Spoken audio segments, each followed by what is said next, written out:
Somajiguda press club లో మాజీ BC commission chairman వకులాభరం Krishnamohan మాట్లాడుతున్నారు. ఇప్పుడు అలా చూద్దాం.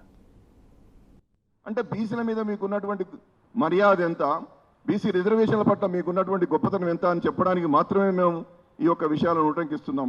16 నెలలు కాళేశ్వరం కమిషన్కి ఇచ్చిండ్రు, గొప్పలు చెప్పినామన్నారు.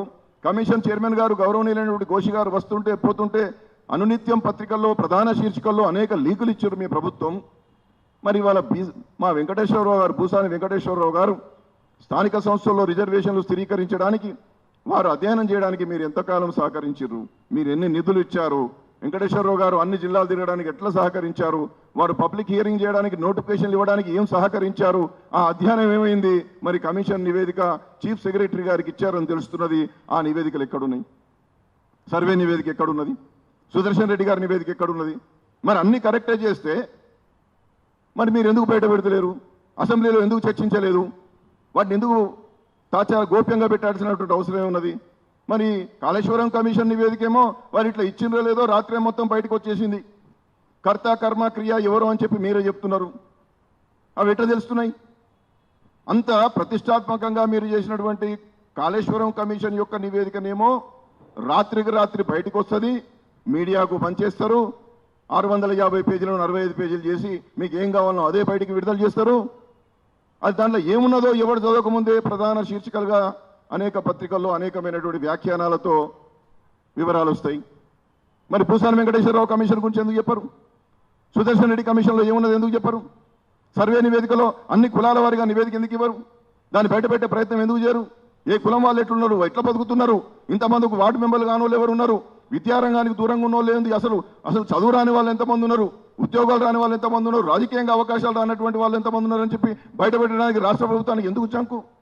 ఎందుకోసం బయటపెట్టది? కాళేశ్వరం కమిషన్ నివేదిక బయట పెడతారు.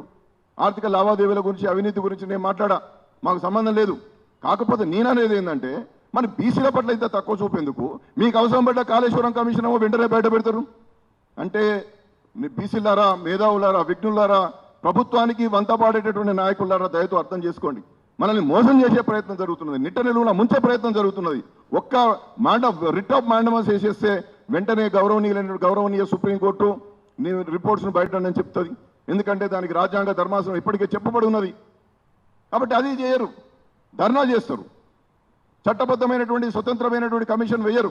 340 అధికరణ కింద కావచ్చు, కమిషన్ ఆఫ్ ఎంక్వైరీస్ యాక్ట్ కింద కావచ్చు, మిగతా చట్టపరమైనటువంటి రీతుల్లో భూసాని కమిషన్ వేరు, సర్వే కమిషన్ వేరు, ఈవెన్ సుదర్శన్ రెడ్డి గారి కమిషన్ కూడా వేయలే. కానీ ఏందండి వాళ్ళ ఇంత డ్రామా? ఈ పొలిటికల్ గేమ్ ఏందండి? బీసీలను ఇంత దౌర్భాగ్యమైనటువంటి స్థితిలో ఎందుకు నెడుతున్నారు? బీసీలకు దగా చేసే కార్యక్రమం జరుగుతున్నది తప్ప బీసీలను ఆదుకునే కార్యక్రమం కానీ. విద్యా ఉద్యోగ రంగాల్లో రిపోర్ట్ ఏమైంది? అడ్మిషన్స్ అన్నీ అయిపోతున్నాయి, ఉద్యోగాలు అన్నీ అయిపోతున్నాయి. మరి వాళ్ళ స్థానిక సంస్థల్లో రిజర్వేషన్లు కూడా గ్రామీణ ప్రాంతాల్లో, పట్టణ ప్రాంతాల్లో ఎప్పుడు పెడతారంటే మీ దగ్గర సమాధానం లేదు. ధర్నాల మీద ధర్నాలు చేస్తారు. ప్రభుత్వం ధర్నాలు చేస్తుందని ఎవడైనా? ప్రజాస్వామ్యంలో శాంతియుతంగా ధర్నా చేయడం తప్పు కాదు, కానీ మీ విధానం తప్పని చెప్పి నేను మొదటి నుంచి చెప్తున్నా. ఇవాళ సూటిగా గౌరవనీయులైనటువంటి రేవంత్ రెడ్డి గారినే ప్రశ్నిస్తున్నా, మీ ధర్నా ఎందుకోసం?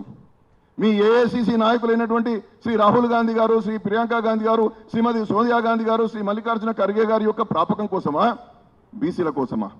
నీకు బీసీల మీద నిజంగా ప్రేమ ఉంటే వెంటనే సుప్రీంకోర్టు పో, రిట్ ఆఫ్ మ్యాండమస్ అయ్యి నివేదికలు బయటికి తీసుకురా.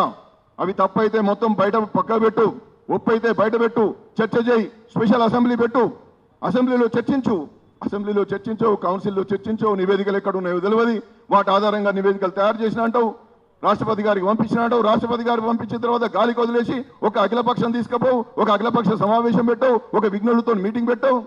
ఇది ఏందండి? ఇది ఏం ప్రజాస్వామ్యం అని చెప్పి నేను సూటిగా ప్రశ్నిస్తున్నా. ఇది ప్రజాస్వామ్య ప్రభుత్వమా కాదా అని చెప్పి నేను సూటిగా ప్రశ్నిస్తా ఉన్నా. కాబట్టి ఇది డోకాబాజీ పని జరుగుతున్నది, బీసీలను మోసం చేసే ప్రయత్నం జరుగుతుంది. బీసీలుగా